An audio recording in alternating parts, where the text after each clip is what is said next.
यदि आप चीज़ों को बार बार रिपीट करते हैं तो आपकी याद करने की क्षमता का विकास होता है। मंत्रों को हम बार बार बोलते हैं, दोहराते हैं। गुरुकुल में भी शिष्यों से बार बार मंत्रों का दोहराव किया जाता है, तो उससे आपकी सोचने की क्षमता का विकास होता है। सोचने समझने से चीज़ों को याद रखना आसान होता है। चीज़ों को आप बेहतर ढंग से याद रख पाते हैं। बार बार दोहराने या रटने वाले मूर्ख नहीं हैं, वे इसका विज्ञान अच्छी तरह जानते हैं। और अधिकतर रटने वाले हर परीक्षा में सफल हो जाते हैं, क्योंकि वे सिर्फ रट नहीं रहे। बार बार रटने से हमारे अवचेतन में उन शब्दों की चोट पड़ती है और वे स्थायी रूप से याद हो जाते हैं। किसी भी चीज़ को बार बार रिपीट करने से, अभ्यास करने से रसरी आवत जात है, सिलपत हो निशान। अर्थात बार बार रस्सी पत्थर पे घिस रही है, उससे हम पात्र को भर रहे हैं तो उसमें निशान हो जाता है, ऐसा दोहा है। वैसे ही हमारा मन बार बार किसी शब्द को, वाक्य को, संदर्भ को हम रिपीट करते हैं, दोहराते हैं, रटते हैं तो हमारे अवचेतन में प्रवेश कर जाता है। समझने की क्षमता का विकास होता है। किसी भी चीज़ को उसी समय याद कर लो, रिपीट कर लो। जैसे YouTube पर हम कोई प्रश्न सुन रहे हैं, बात सुन रहे हैं, तो उसको उसी समय याद कर लो, रिपीट करते जाओ तो आपको वह अच्छी तरह याद होगा। किसी भी चीज़ को उसी समय याद करने से वह स्थायी हो जाती है। उसको आप शाम को याद कर लो, वापस सुबह उठते हुए उसको रिपीट कर लो तो आप कभी नहीं भूलोगे उस चीज़ को।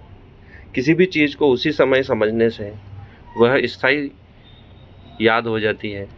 उसमें कोई लेग नहीं होता है, आप बातों को भूलते नहीं हैं।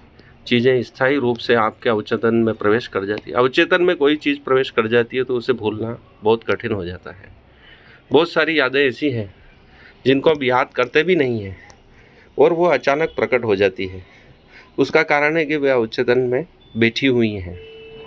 आप उनको भूलना भी चाहें तो नहीं भूल सकते हैं, क्योंकि आपके अवचेतन में कोई चीज़ प्रवेश कर जाती है तो जन्मों जन्मों तक अवचेतन में बनी रहती है और आपके तत्काल मस्तिष्क में प्रकट हो जाती है।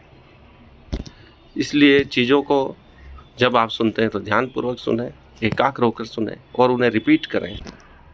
उसी समय रिपीट करें, दोहराएं और शब्दों को समझने का प्रयास करें। किसी भी चीज़ को जब हम सुनते हैं, ध्यानपूर्वक सुनते हैं और उसी समय समझ लेते हैं, बार बार उसी समय उसको रिपीट करते हैं तो वो स्थायी रूप से याद होती है।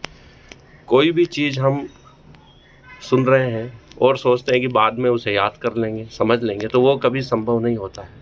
इसलिए हम चीज़ों को बढ़ाते जाते हैं, स्टोर करते जाते हैं, लेकिन ये करना ठीक नहीं है।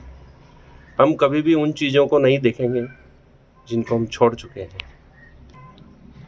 इसलिए चीज़ों को याद रखें, उसी समय याद रखें। जब सुन रहे हैं उसी समय समझ लें, उसी समय रिपीट कर लें, दोहरा लें, रट लें तो वह आपके उच्चतन में स्थायी रूप से बच जाएगी। यही याद करने का तरीका है सब चीज़ों को। धन्यवाद मुझे सुनने के लिए। इस चैनल को सब्सक्राइब करें, इस वीडियो को अधिक से अधिक शेयर करें और उन लोगों का भला करें जिनको चीज़ें याद नहीं रहती, बहुत जल्दी भूल जाते हैं और असफल हो जाते हैं। धन्यवाद।